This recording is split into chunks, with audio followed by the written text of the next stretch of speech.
हमारी वरिष्ठ नेता श्रीमती सोनिया गांधी जी और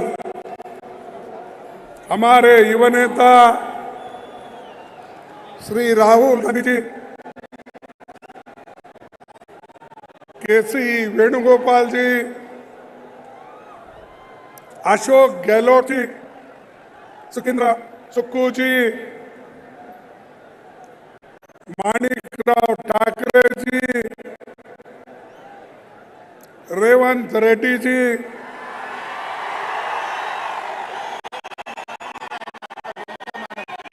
मल्लू भट्टी जी, देन श्री विजय कुमार रेड्डी जी, काम रेड्डी जी, कोमट रेड्डी जी,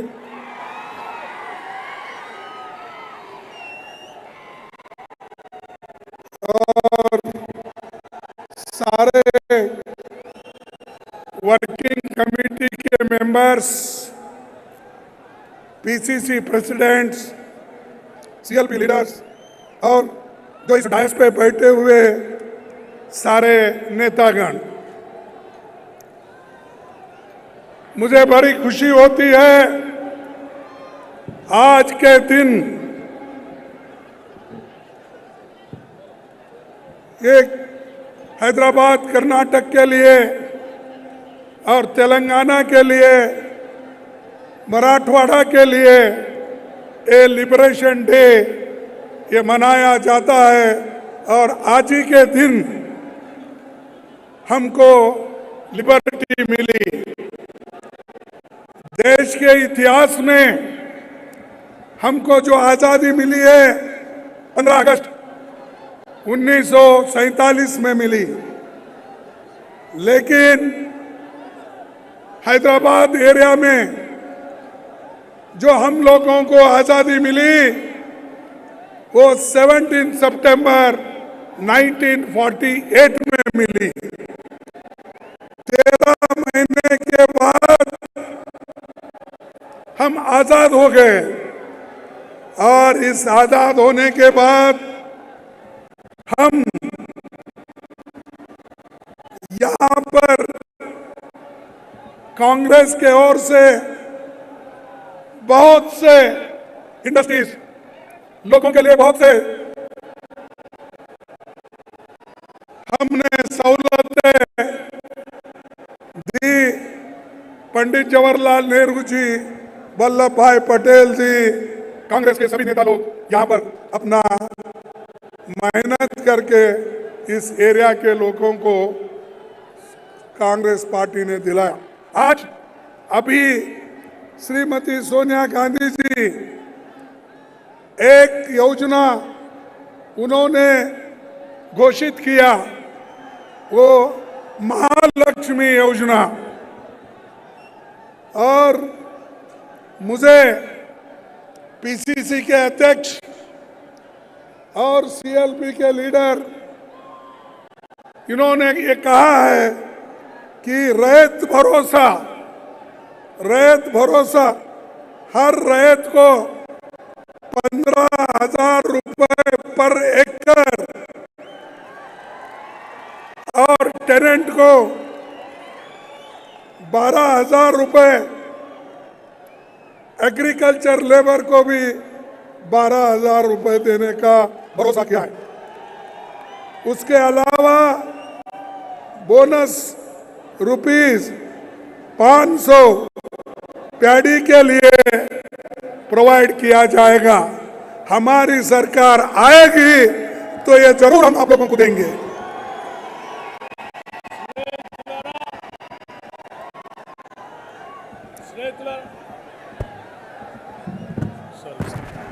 స్నేహితులారా, పెద్దల మల్లికార్జున్ ఖర్గే గారు స్వయంగా ప్రకటించినటువంటి రైతు భరోసా తెలంగాణ రాష్ట్ర చరిత్రలో విప్లవాత్మకంగా మిగిలిపోయేటువంటి ఒక గొప్ప కార్యక్రమం. సంవత్సరానికి ఎకరానికి 15,000 రూపాయల లెక్క ప్రతి ఏటా రైతుకి 15,000 రూపాయలు పట్టణాలతో పాటు కౌలు రైతులు కూడా ఇది వర్తించేటట్టుగా ప్రకటిస్తున్నామని పెద్దలు మల్లికార్జున ఖర్గే గారు ప్రకటించారు. దానితో పాటు భూమి లేని నిరుపేద ప్రజలకి, రైతు కూలీలకి సంవత్సరానికి 12,000 రూపాయలు వారి అకౌంట్లోకి వచ్చేటట్టుగా ప్రకటిస్తా ఉన్నారు. అంతేకాదు వరి పండించేటువంటి రైతులకి వరి పంటకి క్వింటాల్కి 500 రూపాయలు అదనంగా బోనస్ని ప్రకటిస్తా ఉన్నారు. మినిమం సపోర్ట్ ప్రైస్ కాకుండా అదనంగా 500 రూపాయల క్వింటాల్కి ప్రకటిస్తా ఉన్నారు. బహుశా తెలంగాణ రాష్ట్ర చరిత్రలో నభూతో నా భవిష్యత్ పెద్దల మల్లికార్జున ఖర్గే గారికి యావత్ రైతాంగ సోదరులందరి తరపున ప్రత్యేకంగా ధన్యవాదాలు తెలియజేస్తా ఉన్నాం.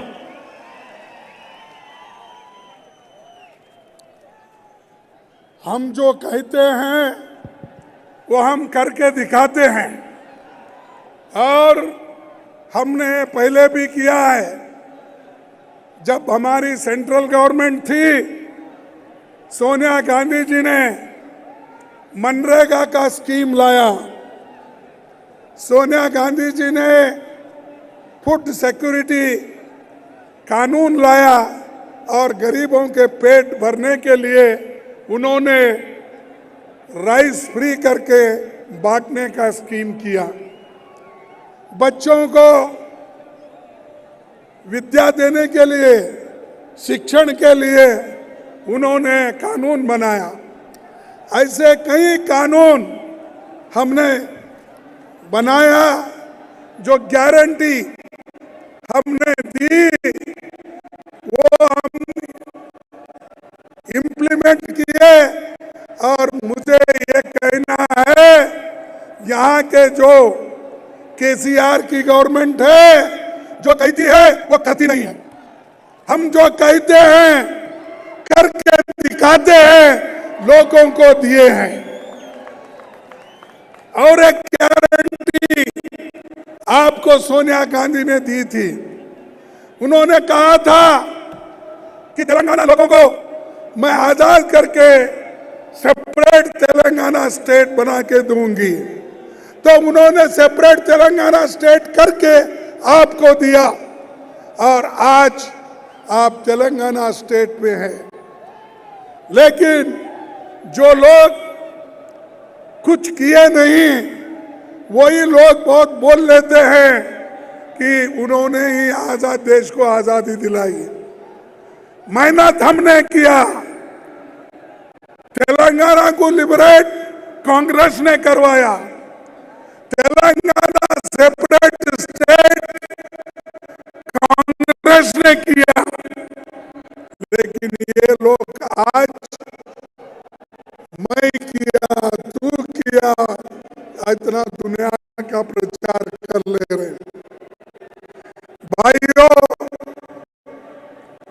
मैं आप लोगों को ये बताना चाहूंगा कि इस देश में कांग्रेस पार्टी जो गरीबों के लिए और आदिवासियों के लिए, शेड्यूल ट्राइब्स के लिए और गरीब जो रैत है, किसान हैं, उनके लिए बहुत कुछ काम हमने किया.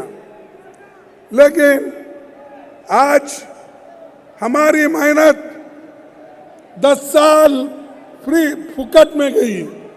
10 साल में हम जो अपेक्षा कर रहे थे कि कांग्रेस को इससे मदद मिलेगी, लेकिन हम वोट के लिए ये तेलंगाना नहीं किए. हम जनता के दुख और दर्द को समझकर उनके लिए ये तेलंगाना अगल करके दिया है.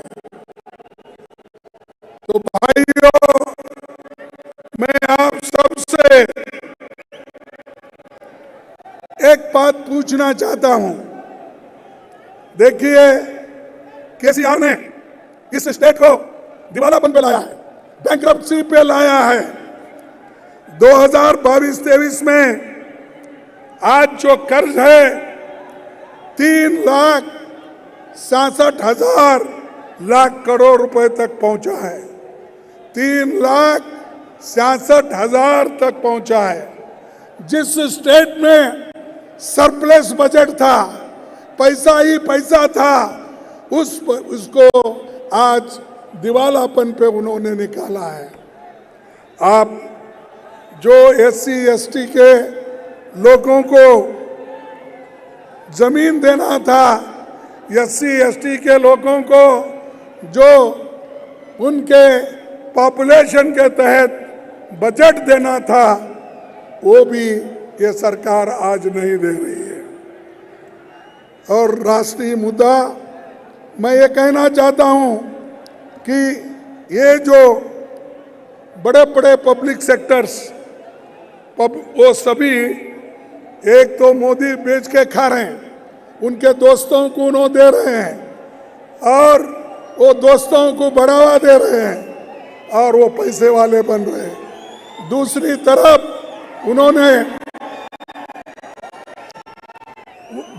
तरफ जो KCR, दूसरी तरफ ये बड़े बड़े पब्लिक सेक्टर है उसको धक्का दे रहे हैं। और आज मैं कहना चाहता हूं कि ये जो पब्लिक सेक्टर है वो मुनाफे में चल रहे हैं, सिर्फ एक या दो नुकसान में है, लेकिन यहाँ की सरकार वो भी आहिस्ता आहिस्ता से नुकसान में पहुंचाने का काम कर रहे हैं। एक तरफ मोदी, एक तरफ KCR, ये दोनों मिल गए अंदर से, बाहर देखने के लिए अलग अलग है, लेकिन अंदर से मिलके है। एक अगर मैं ये कहूं कि KCR की जो पार्टी है ये तो बीजेपी की बी टीम है और बीजेपी की बी टीम रहने की वजह से उनको वो मदद करते जा रही है। इसीलिए आपको बड़ा होशियारी के साथ काम करना है। और मैं ये कहता हूं कि पब्लिक सेक्टर में 2,50,000 रुपए फायदा है, लेकिन उसको घाटे में लाने की कोशिश सेंट्रल गवर्नमेंट कर रही है। दूसरी चीज, आज जो भगोड़े हैं, जो बड़े बड़े साहूकार हैं, वो लोग बैंक से कर्जा लेके भाग रहे।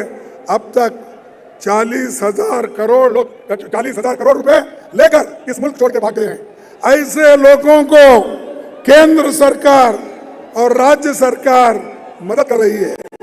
इसीलिए भाइयों, मैं आपको पूछना चाहता हूं, ये जो काम है और ये पहले जो कहते थे कि हम बहुत कुछ गरीबों के लिए करेंगे, लेकिन इन्होंने कुछ नहीं किया। बड़े बड़े कंपनियां टैक्स चुरा रहे हैं, लेकिन गरीबों को तकलीफ वो लोग देते रहे। मैं आपको एक बात पूछना चाहता हूं, मोदी जी ने अपने इलेक्शन में वायदा किया था, क्या वायदा किया था? हमारे युवाओं को 2-2 करोड़ नौकरियां दे दूं। क्या आपको 2 करोड़ नौकरियां मिले? नहीं मिले। तो मोदी झूठ बोल रहा है। अगर झूठ बोल रहा है तो आप और एक बात बताइए। उन्होंने ये कहा कि बाहर के देशों से काला धन लाकर हर एक को मैं 15-15 लाख रुपए देता हूं बोले। आपको मिला वो 15-15 लाख? नहीं मिला। या तो मुझे कहना पड़ता है, या तो मोदी झूठ बोल रहा है या आप झूठ बोल रहे हैं। मोदी झूठ बोल रहा है। अरे ऐसा जो है 140 करोड़ का नेता मेरे सिवाय कोई नहीं है। मैं बहुत देश के लिए काम करता हूं। बोलने वाला व्यक्ति झूठ बोलता है? नहीं। देख क्यों? वोट लेने के लिए मोदी भी झूठ बोलते हैं, KCR भी झूठ बोलते हैं। उन्होंने भी धोखा दिया और इन्होंने भी धोखा दिया। इसीलिए आप होशियारी के साथ आपको काम करना है और आने वाले चुनाव में एक बात को आप याद रखना चाहिए कि लाल बहादुर शास्त्री जी एक बात करे थे। उन्होंने हैदराबाद में एक बात की, एक छू बैठो, अगर किसी को सुनना नहीं है तो बाहर जाओ, don't shout like that. Lal Bahadur Shastri ji ने एक बात उन्होंने कही थी, जो हवाई जहाज में हमें पाकिस्तान के खिलाफ इस्तेमाल करने पड़े हैं, वो अगर हम पिछले 7-8 सालों में न बनाते तो बड़ी परेशानी आती। आजादी के बाद देश ने बहुत प्रगति का, 200 सालों में अंग्रेज राज में जो बातें नहीं हुई वो हमने 10-12 सालों में देश के लिए किया। आज हवाई जहाज और मोटर गाड़ियां बन रही है, नए बांध, नई नहरें बन रही है, अस्पताल, स्कूल और सड़कों बन रहे हैं, IIM, IT। ये बात है लाल बहादुर शास्त्री जी ने कहा। हम जहाज बना रहे हैं और हम बड़े बड़े इंस्टीट्यूशन बना रहे हैं, तो ये लाल बहादुर शास्त्री जी के हैं। और ये मोदी जी कहते हैं आने के बाद ये कोई तुमने कुछ नहीं किया, 70 साल में कांग्रेस कुछ नहीं की, ये बातें बोलती है। इसीलिए आने वाले चुनाव में जो रेवंत रेड्डी आज अपना काम कर रहे हैं कांग्रेस पार्टी की ओर से, और हमारे CLP के लीडर, वैसा ही हमारा कांग्रेस पार्टी के सभी नेतागण, चाहे वो छोटे हो, बड़े हो, MLA हो, MP हो, सभी लोग काम कर रहे हैं। और आपको ये इलेक्शन में जीतना है। जीतने के लिए हर लोग कोशिश करना चाहिए। मैं समझता हूं आप लोग, पूरे लोग कोशिश करेंगे। जो कोशिश करेंगे समझते हाथ उठाइए।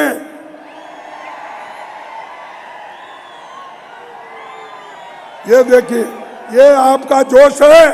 इस जोश को देखने के बाद मुझे ये मालूम हुआ, मुझे ये विश्वास हुआ, आप कांग्रेस पार्टी को, उसके सरकार को जरूर वापस लाएंगे और कांग्रेस पार्टी की सरकार यहां बनेगी। तो भाइयों, मैं ज्यादा बात नहीं करते हुए किसानों के भलाई के लिए, SC STओं के भलाई के लिए और सबके युवकों के भलाई के लिए, और आज जो कीमतें बढ़ रहे हैं उसको कंट्रोल करने के लिए कांग्रेस की जरूरत है। इसीलिए आप कांग्रेस पार्टी को जिता के लाइए। हम लोग आपके साथ हैं, सोनिया गांधी जी आपके साथ है, राहुल गांधी जी आपके साथ है, और हम सब तुम्हारे साथ बैठे हैं और काम करेंगे, कांग्रेस को फिर लाएंगे। इतना कहते हुए मेरे 4 शब्द को समाप्त करता हूं। जय हिंद, जय हिंद, जय हिंद, जय हिंद, जय कांग्रेस।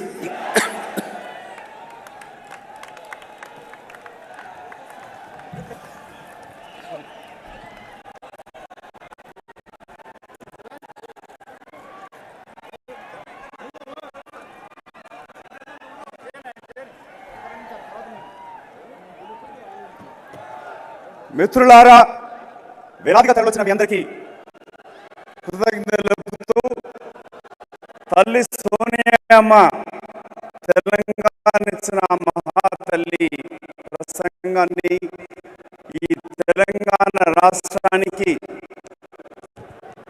రేపు ఏర్పడే కాంగ్రెస్ ప్రభుత్వం ఇచ్చే గ్యారెంటీ గురించి విన్నారు. నా యొక్క ఈ సందేశం గౌరవ కాంగ్రెస్ పార్టీ జాతీయ అధ్యక్షులు మల్లికార్జున్ ఖర్గే గారు ప్రసంగించిన హిందీలో ప్రసంగించిన దాన్ని సంక్షిప్తంగా ఇక్కడ అశేష వేలాది మంది వచ్చిన అన్నదమ్ములకి, అక్కచెల్లెలకి తెలుగులో చెప్పమని పార్టీ ఆదేశించినది.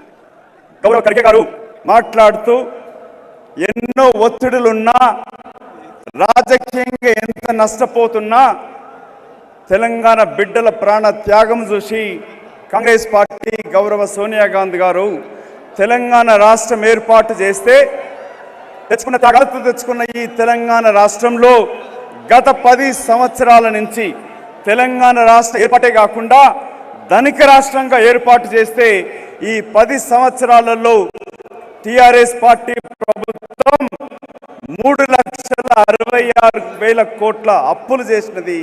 ఈ తెలంగాణ రాష్ట్రాన్ని అధోగతికి పాలు చేసినది. తెలంగాణ రాష్ట్రం అవినీతిలో కూరుకుపోయిందని చెప్తా ఉంటారు. కానీ కేంద్ర ప్రభుత్వం నరేంద్ర మోదీ గారు, ఇటు చంద్రశేఖరరావు గారు, కేసీఆర్ ఇద్దరు కలిసి రాష్ట్రాన్ని దేశాన్ని దోచుకుంటున్నారు, దాచుకుంటున్నారు. బయటికి మాత్రం వాళ్ళు కొట్టినట్టు పనిచేస్తూ ఉంటారు. కానీ తెర వెనకాల వీళ్ళిద్దరు కూడా కలిసి పనిచేస్తున్నారు, రాష్ట్రాన్ని దేశాన్ని మోసం చేస్తున్నారు. 75 సంవత్సరాల్లో కాంగ్రెస్ ఏం చేసిందని ప్రశ్నించే నరేంద్ర మోదీ గారికి లాల్ బహదూర్ శాస్త్రి గారు చెప్పినారు, ఈ దేశ స్వతంత్రం తీసుకురావడమే కాకుండా ఈ దేశంలో ప్రాజెక్టులు, ఇన్స్టిట్యూషన్స్, ఎడ్యుకేషన్ ఇన్స్టిట్యూషన్స్, హాస్పిటల్స్ అన్ని రంగాలలో అభివృద్ధి చేసింది కాంగ్రెస్ పార్టీ. తెలంగాణ రాష్ట్రంలో గత 10